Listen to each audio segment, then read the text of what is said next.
একটা ছোট্ট পাহাড়ি গ্রামে থাকতো দুই বন্ধু, রাজু আর মিনা। প্রতিদিন তারা একসাথে স্কুলে যেত, গল্প করত, হাসত আর স্বপ্ন দেখত একদিন বড় কিছু করার। একদিন স্কুলের পেছনের বনে হাঁটতে হাঁটতে মিনা দেখল গাছের ফাঁক দিয়ে নীলছে এক আলো জ্বলছে। তারা এগিয়ে গেল, এক পুরনো পাথরের গেটের সামনে এসে থামল। গেটে লেখা, যে হৃদয়ে সত্য বন্ধুত্ব আছে তার জন্যই দরজা খুলবে।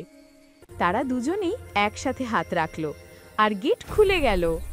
ভেতরে এক জাদুর বন, রূপার মতো পাতায় ঝিলিক, আকাশে সোনালী প্রজাপতি, নদীর জলে তারার আলো ঝিকিমিকি করছে।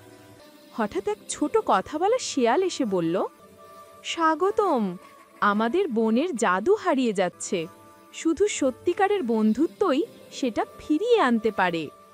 রাজু আর মিনা হাত ধরল শক্ত করে, গেল এক বিশাল ক্রিস্টালের গাছের কাছে। তার আলো নিভে আসছে। মিনা বলল, চলো আমাদের বন্ধুত্বের আলোটা দিই।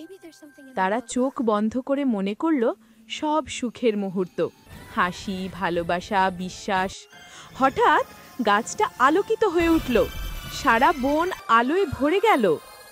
চোখ খুলে দেখে তারা আবার স্কুলের পিছনে, কিন্তু রাজুর পকেটে একটা সোনালি পাতা জ্বলজ্বল করছে। এর মানে জাদুর বন সত্যিই ছিল। Subscribe, please.